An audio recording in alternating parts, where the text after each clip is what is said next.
Welcome to Medidia. This is Umar Tariq. So last month we held a session at King Edward Medical University for electives, residency, and fellowship in USA, and overview of the entire process. A lot of people asked me if we could record the entire session. Unfortunately, we couldn't. So I thought I'll go over the entire PowerPoint presentation with you guys and just re-record the entire thing.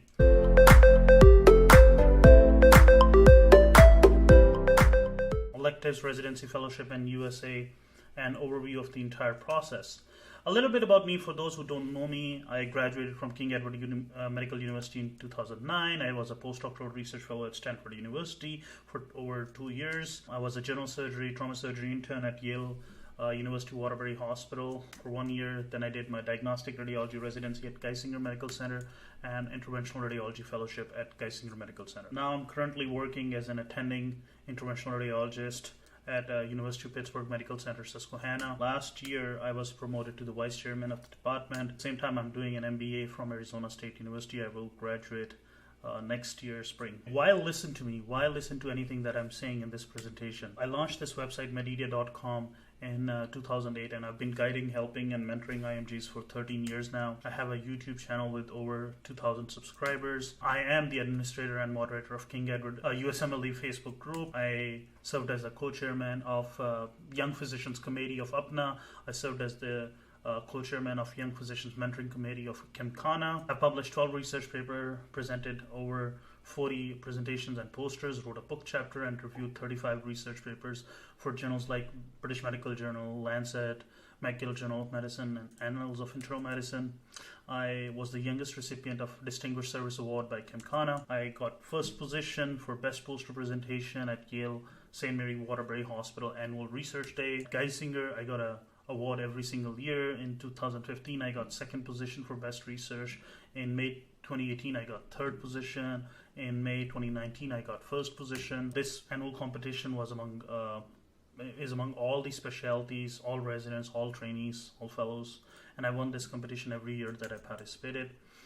In addition, I got an award every single year that I participated from Pennsylvania Medical Society for Research from 2015, 16, and 17. And this competition is among all the specialties, trainees of all the specialties in the entire state of Pennsylvania. My program presented me this annual President Fellow Research Award in 2018. I'm not bragging about myself. The only reason I'm sharing these successes is it's not me who did something special and got extremely successful in all these things.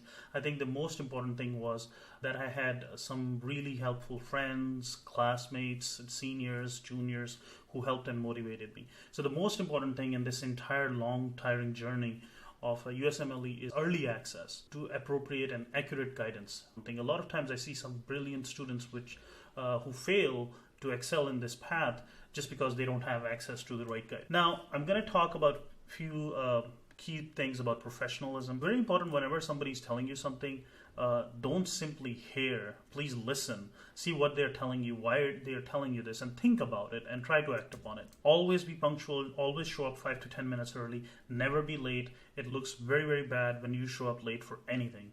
Always be early. Respect the deadlines. Always complete projects, assignments that are assigned to you before your deadline. Address everyone as Mr., Miss, Mrs., Doctor, last name.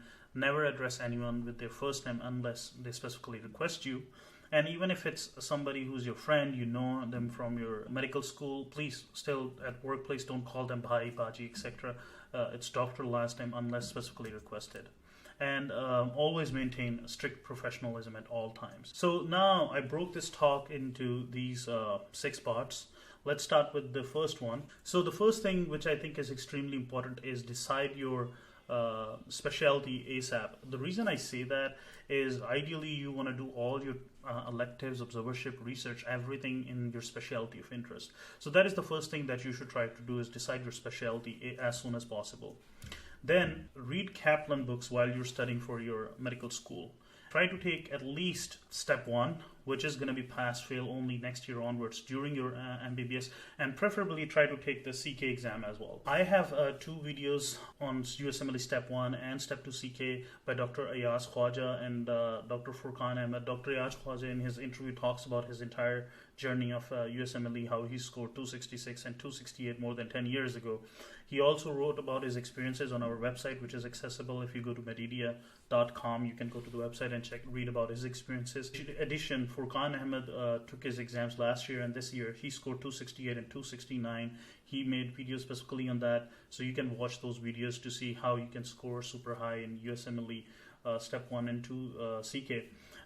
In addition, just to remind you guys that the Step 1 is not going to be scored anymore next year onwards. It's going to be pass-fail. Next, we will move on to electives in USA. So again, very important, decide your specialty as soon as possible. What are electives? So electives are your rotations that you do as a student at your medical school, but you do these rotations outside your medical school. So let's say if you're going to medical school at Aachen University or King Edward University, rather than doing your rotations there, all of them, you decide to do 1 or 2 of your rotations outside your medical school. You can still do your rotations in your home country, but if you want to come to USA, it's better that at least you do 2 to 3 rotations in USA. That way you're exposed to the healthcare system in US. That's what electives is. Know the difference between the key terms. What is electives? What is observership? What is clerkship? What is sub-internship? What is internship? What is residency and fellowship? I have a separate video regarding it, but I'll briefly talk about this. Observership is when you go to the ward rotations, but you don't touch the patient. You can do an observership as a student as well as a grad. Clerkship are the core electives, like the medicine, surgery, the first few electives that you do when you start going to the ward rotations as a medical student. What is a sub-internship? Sub-internship is a step down from internship. It's a hybrid somewhere between electives and internship. You work as an intern in the sense that you're not working with the intern or resident. You are working as an intern, but you're actually a medical student. I was a 4th year or final year medical student, and I did my sub-internship in emergency medicine at Yale University. So I was there, and I didn't have a resident helping me out. I was seeing the patients myself. I was presenting the case directly to the attendings, and they will tell me what orders to place. So that's typically a sub-internship. Internship is just a name for first year of residency in US. Residency is your formal training after that, and any subspecialty training that you do after the completion of your residency is called a fellowship. And same thing, if you're doing an electives, you're a medical student, observership can be done before or after graduation. If you're doing a sub-internship, you're a sub-I. If you're doing an observership, you're an observer. In your first year of residency, you're an intern. After that, you're a resident. And after graduation of your residency, your subspecialty training, like in cardiology, gastroenterology, interventional radiology, you're a fellow. And once you have completed all your training, you are called an attending. So what is US clinical experience, USCE? So basically any experience here, like electives, sub-internship, internship, even residence, this is your US clinical experience. There is some controversy about observership. Some people consider observership to be a part of US clinical experience. Some people don't. It really depends on where you're applying. Externship is another term. Let's say if you're doing an elective somewhere, but that electives is done after graduation, then it's called an externship. And when you're doing it, you're known as the medical graduate extern, or just simply an extern. Why US clinical experience matters? With passing time, things are becoming more and more competitive and challenging, and it matters to have US clinical experience on your CV, because let's say if there are 100 applicants and 50 of them have US clinical experience in the form of electives, externship, observership, sub-I, and there are 50 who haven't, who don't have it, then in that case we will prefer the trainees who have some kind of US clinical experience. What is the minimum duration of US clinical experience that's needed? That really depends on which program you're applying to. Some programs prefer candidates with US clinical experience but don't have any strict requirement. Some programs have very strict requirement that they won't even consider your application unless you have done 4 weeks or 12 weeks of US clinical experience. So it really depends on that. I would recommend you guys to research your programs, the programs you're applying to, and see what's their requirement for US clinical experience. So if you have US clinical experience, that opens doors to a lot of other programs that you won't be able to apply otherwise if you don't have any US clinical. Okay, moving on, we will talk about the USMLE exams and their importance. Starting with the first step, USMLE Step 1. So like I said before, it's going to be switched to pass-fail. Next year onwards. I would suggest each one of you who's a medical student to study for your USMLE Step 1 during your medical school. Try to take it. If you're a student, try to take it before your graduation. So what are the implications of pass and fail? The result or report change. I think what's going to happen is now all the candidates are only going to be pass and fail. So as a result of that, now I think the PDs are going to value other experiences more, like what was your or other entities like USMLE Step 2 CK score, your US clinical experience, your research. The value of these things matter. I think will matter a lot more, because initially they were using filter, let's say of 220, 230, get candidates, but they won't be able to do that since everybody's pass and fail. So I think now anybody with any research, any US clinical experience, they would have a better chance of getting an interview now, because everybody is the same from 220 to 210 to 270. They're all pass. USMLE Step 2 CK, I think its value has significantly increased because now it's the only exam with a 3-digit score. And I feel now it will become the most important screening. Typically, American graduates apply for residency with only their Step 1 score. I think now I will see more and more graduates, American and international graduates, taking their Step 2 CK before they apply for match, so that they have the scores and the programs can, filter or rank them based on their good Step 2 CK scores. And I think if you have a good Step 2 CK score, the likelihood of you getting an interview is going to be significantly higher, because I think now it's the only USMLE exam, the basic one before you get ECFMG certified, that has a 3-digit score. Then there's an occupational English test that you have to take to prove that you're proficient in English communication. Once you have taken your Step 1, Step 2 CK and OET exam, you become ECFMD. After that, you have to take Step 3. USMLE Step 3 is typically taken in first 2 years of residency. If you're interested in H1 visa, if you're an old graduate, or if you're looking to get into a highly competitive specialty, I'll recommend you to take your Step 3 ASAP, even before you go into match, or at least before you start ranking the programs you interviewed at. Moving on, we'll talk about US residency application process. So for residency application process, you need letters of recommendation. You need to prepare a CV and a personal statement. We have done a full video on letter of recommendation, what are the things that are needed in the CV, how do you write a personal statement. So I'm not going to go in depth about all these topics. Just simply review our videos on these topics, and you will get a lot of information. You should work on these things not at the last minute. If September 15th is the deadline, don't start working on these things in September. Start working on these things in June or July. Get your CV and personal statement reviewed by multiple people in July and August. Don't wait till September to get it proofread or reviewed by as many people as you can. Picking programs to apply, I would strongly discourage from the common practice of contacting someone and asking them to share a list of IMG friendly programs. What I recommend each of my mentees is to contact the programs themselves, look at their websites, create an Excel sheet, write down each one of the programs that you're interested in, and then look at their eligibility criteria. See what's their cutoff for score. See what is their cutoff for US clinical experience, what visa they sponsor, stuff like that. And have a column for each one of these things in an Excel sheet. And at the end, you will know that, okay, I don't need a visa, but I have this much scores, so these are the programs I'm eligible to apply. Then you apply only in these programs. If you want to cut them further, you can email them, you can contact them, you can tell them, okay, your cutoff says that in order to apply, I need to have a score of 220 and above. My score is 225. Do you typically interview programs with these scores? Do you typically interview people with US clinical experience of 4 weeks, 8 weeks? And a lot of times they will say, no, that's our minimum eligibility criteria. Typically the people we interview have a score of 230 and above. In that case, you would save your money and won't apply to that place. So put in the research work, you save a lot of money, and you apply to highly specific programs. So if you put in the time and effort to research programs better, it will benefit you in terms of financial as well as the professional success, because you will save money You won't be applying randomly to all the programs that you're not eligible to. And since you put in the effort to find all the programs that you were eligible to apply, your likelihood of getting matched at these programs will go significantly up. Interview preparation, it's very important that you at least review the few commonly asked questions. One of the basic ones is almost 90% of the interviews will begin with, tell me about yourself.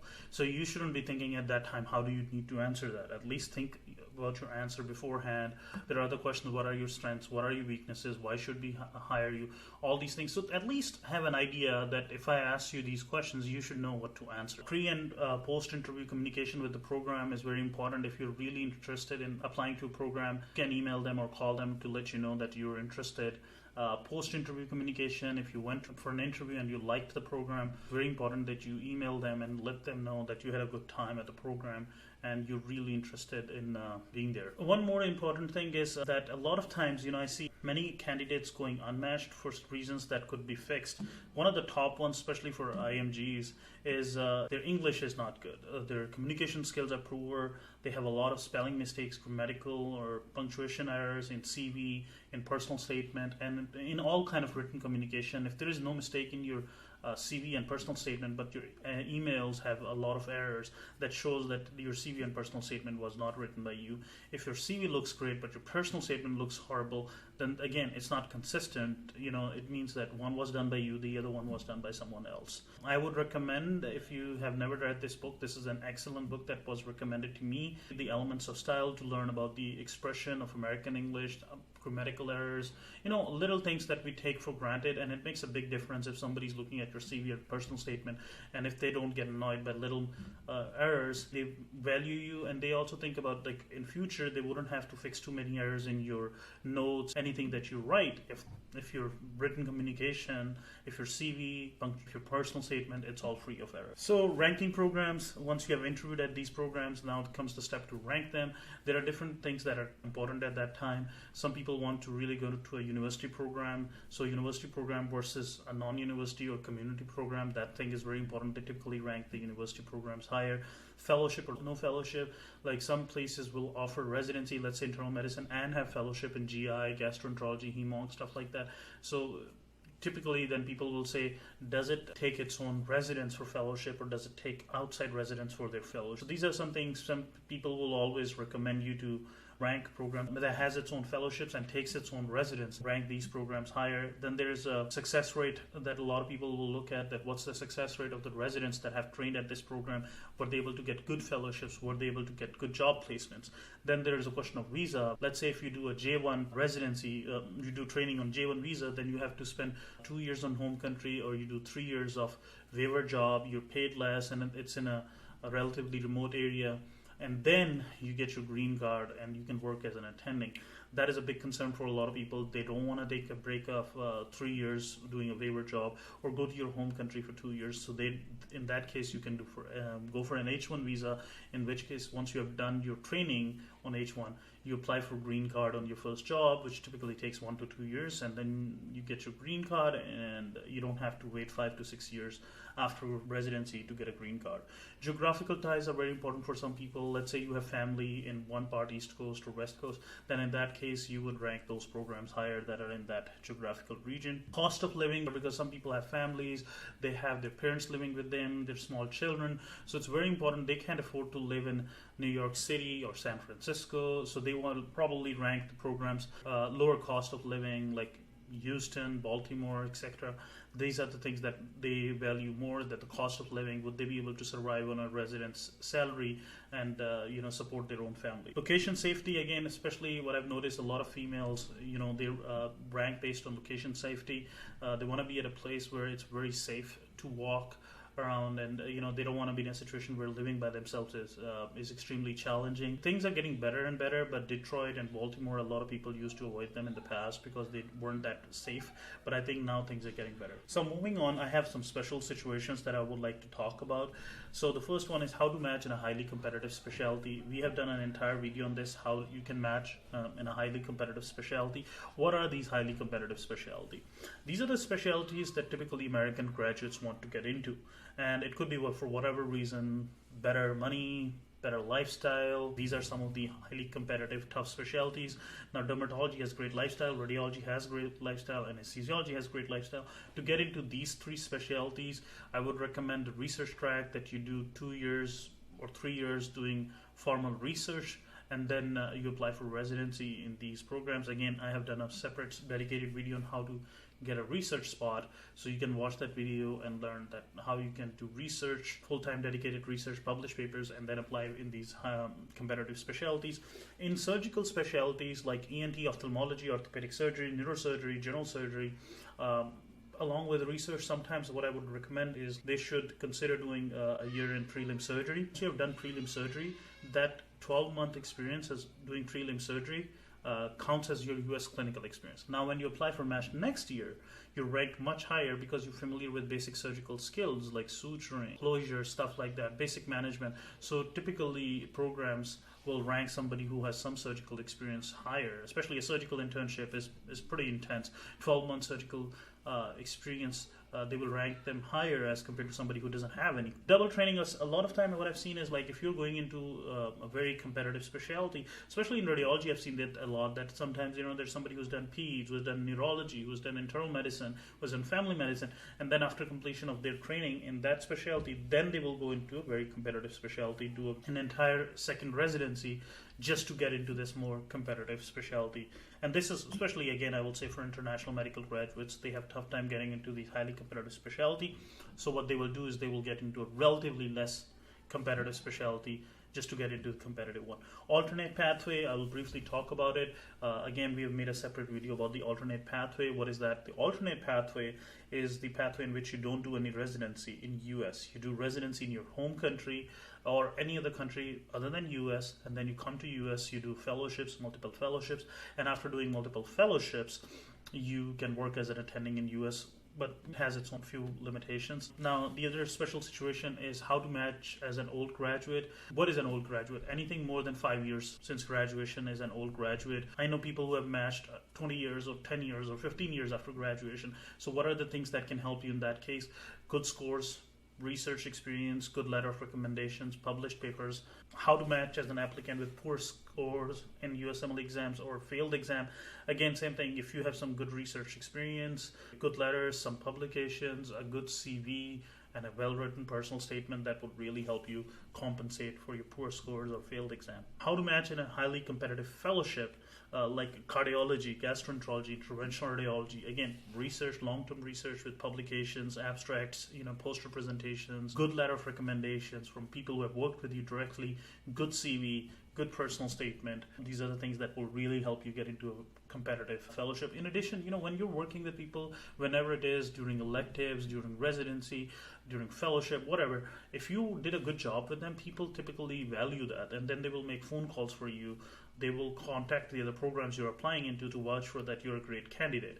So always do the best you can in whatever you're doing, so that later in future people can make that extra effort to recommend you to other programs. Moving on, we'll briefly talk about why can you go unmatched. Number one reason is low scores, anything less than 225 in a USMLE exam or an attempt.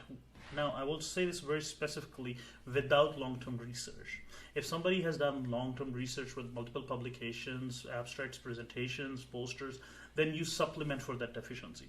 But most of the times, if you don't have that, you have uncompensated low score, which is not compensated by long-term research and publications. That is the number one reason for you to go unmatched. Poor communication skills. Again, I talked about this briefly. A lot of mistakes in the CV, personal statement. There are punctuation errors, grammatical errors, poor expressions, typos. They leave very, very, very bad impression. And I see this, I will say in my experience, this is the second most common reason for IMGs to go unmatched. Poor interview skills. You're sitting there, you're pretty nervous, you don't know what to say, you're shaking, you're I have seen people cry during an interview, like stuff like that. Then you come across somebody who's very uptight and difficult to work with. You should look like an easygoing person who doesn't take himself or herself very seriously. You should appear confident. At least try to do some mock interviews. improve your interview skills if you're not very good with your communication skills. Then I'll talk about poor planning for match. Number one is applying to very few programs, or you applied to 100 or 200 programs, but you didn't look at their eligibility criteria. Your score was 225, and their eligibility criteria said that the cutoff for their score is 230. Then 90 out of those 100 programs are not even going to look at your application. So it's very important to put in the effort, work, and time to select the programs you're applying into to make sure that you meet their cutoff. At least they review your application. Otherwise, what programs have is they have a filter, a cutoff, they apply those filters, and anything that is below that cutoff, or they don't even ever look at the CV. So a lot of time, your money is all wasted because the program never looked at your CV because of your low score. So it's very important that you only apply to programs that match your credentials. Rule of 1/3 is something very important that was taught to me at Stanford University. That let's say you're applying for 90 programs, then 1/3 of those 90 programs should be the programs that you don't think you can ever match into. They're way above your rank, the high Ivy League programs. You don't think you can get into those. 1/3 should be the ones that you think are way below your level. You're much better candidate than the people who typically match there. So that is just your backup in case you were too overconfident and you end up going unmatched. Then those bottom tier of programs will help you and make sure you don't go unmatched. So that's for that reason. And then the middle 1/3 is the programs that you think that you are at the same level as you. Typically, people with your scores, your credentials match at these programs. So do that accordingly. If you're applying for 150 programs, have 50 programs that are top tier where you don't think you can ever end up at. 50 programs that are bottom tier, they are your backup, and then 50 programs that are at the same level as yours. Then, the third thing, especially for IMGs, which I think is very important, and I've seen it more and more lately for some American graduates as well as that you applied to 20 programs, you got invitation to interview at 10, but you interviewed at 8, and you didn't interview at these last 2 or 3 programs because you were super confident that you will match in these programs. Specifically in that case, I've seen a lot of even American graduates going unmatched. Try to interview at all the programs that you can. I know it's a lot of money and you're trying to save money. Luckily, last year and this year, most of the interviews are virtual interviews, so you don't have to pay any extra money. You just increase your odds, your chances of getting matched, the more and more programs you interview at. I know personally somebody who interviewed at 27 programs and went unmatched. So try to do, then if there is a situation like that, that means there is something wrong with your interview skills. Look at that, say this, try to interview as many programs as you can. Don't be super confident and just start canceling your interviews. Not wrong ranking all programs. This is, I think, another blunder. You should rank all the programs you interview at. Unless there is a program you're like, I'm better off going unmatched rather than landing at this program. You should put this program like at the bottom of your ranking, but at least rank them, because when you don't rank them, and you go unmatched, now you're begging to these programs that would have ranked you to take you because you don't want to go unmatched. So rank all the programs, and if there is a program you don't want to go into, you can apply for residency next year, but at least rank them at the bottom so that you have at least 1 year of clinical experience while you're working there as an intern. But not ranking all the programs, I think, is a blunder, and nobody should do that. Then after you do all this, be mentally prepared. There's a possibility that you might go unmatched. And if that happens, be proactive for SOAP. I always say to all my mentees that always hope for the best, but be prepared for the worst before the match season ends, before you get the answer that you matched or not matched. At least look at the SOAP process, familiarize yourself, because once you come to know that SOAP happens very quickly, everything gets done in like 2 to 3 days, and you don't have any time to figure out how SOAP works. So put in that effort beforehand. Once you have submitted the rank order list, after that, spend a couple of days learning about SOAP, how the entire process works. So at least you're familiar with the process. Match day, you find out you went unmatched, and then you're struggling to figure out how the SOAP thing works. And by the time you know it, it's the end of the SOAP season and you went unmatched. If that happens, then the chances of matching after SOAP is unfortunately extremely, extremely low. Another reason why you can't go unmatched is having no US clinical experience, no electives, externships, or observership. Old graduate, you have been out of medical school for more than 4 years. And then again, it's very important that you fix it, you compensate it with your good scores or long-term research with publications, posters. If you don't have any of those, then your likelihood of matching with the time since graduation more than 5 years is relatively challenging. Having no research experience. Now, this is important, especially if you had low scores, if you are an old graduate, time since graduation has been 5 years or over, or if you're applying in a competitive specialty. That being said, a lot of times, about I will say 70 to 80% of the candidates match every year for residency without any research. But research experience is more and more important. If you are applying in a tough specialty, highly competitive one with low scores, and you're an old graduate. So another important factor is visa. You can go unmatched if you need a visa, but at the same time, this is typically if you have low scores, if you're an old graduate, or you're applying for a very competitive specialty. In that case, it really helps if you have at least a green card, or if you're a US citizen and don't need any visa sponsored. Also, there are a few programs that don't even sponsor visa. You can apply to all those programs if you don't need a visa. So your chances of matching are relatively more if you don't need a visa, but at the same time, if you have green card or if you're a citizen, don't think that you will just get residency because you have this. You have to get good scores and you have to have some kind of US clinical experience. You should try to get some kind of research experience to increase your odds of matching. Couple match, I'll put this more and more recently in past 10-15 years. I've seen that a lot of people go unmatched, unfortunately, if you're heading for a couple match.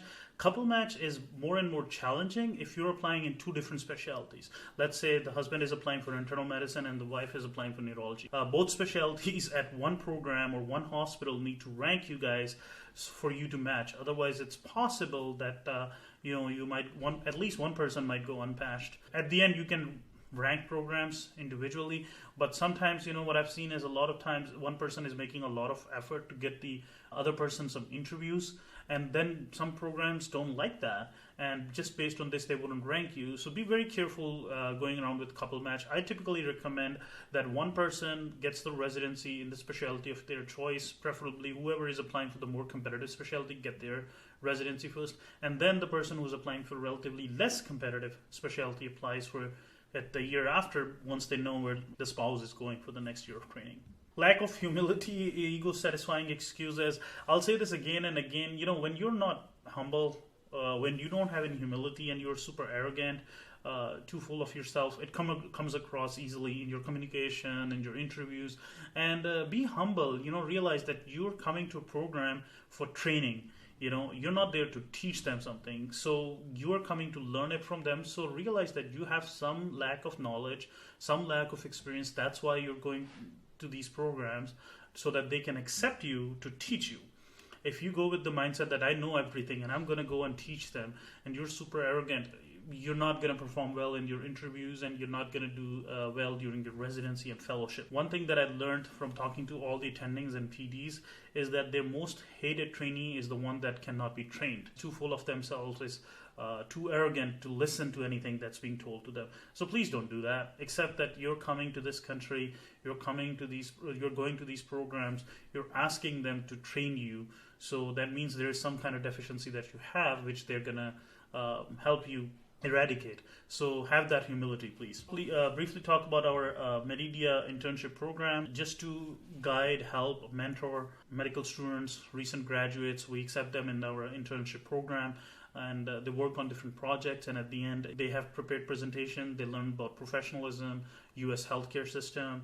I have had very good feedback from each one of the interns that have worked with us. If you want more detail on any of these topics that I talked about, we have detailed videos. This is a very brief overview of the entire process. I didn't go into full-length detail on anything on any single topic. This is just to give you a brief bird's eye view. Now, if you want to learn more about anything in specific, please go to our website, check our YouTube page, and look specifically for the videos of the topics that you're looking on. Like for letter of recommendation, we have, I think, over 1 hour of lecture on letter of recommendation or personal statement, or how to apply for research. So these are the topics you can go to our YouTube page or Meridia website and learn more about. At the end, I say that at the end of all our videos, that it's very important to never give up in life, never lose hope. Why do I emphasize on this so much? The problem is this entire process of starting from med school till becoming an attending is extremely long, tiring, and stressful. For a lot of people, it's over a decade. For personally me, I started sometime in 2007 when I was a medical student. That's when I started studying for USMLE Step 1. And then I graduated from my interventional radiology fellowship in 2019. So it almost took a decade or over a decade for me to become an attending interventional radiologist. A lot of my friends, I talk to them from the time they start their USMLE journey till they become an attending is a very, very long time, anywhere from 5 to 12 years. And when it's that long, it's very easy to lose hope, to come across these stressful times. And we have a lot of other things going on in life. You need to get paid, you need to be able to support yourself, you don't want to take money from family, you want to get married, you want to have kids, you want to support your kids, you want to support your parents. So these are tough times. Just hang in there. No matter whatever happens, there's always light at the end of the tunnel. So it's very, very important to have that self-belief that eventually everything is going to get all right. Don't give up. Be on cruise control. Get through this time. And when these years will pass by, you will eventually become successful. Don't look at these little failures that come across the way. And I'll repeat this. Never give up. Never lose hope.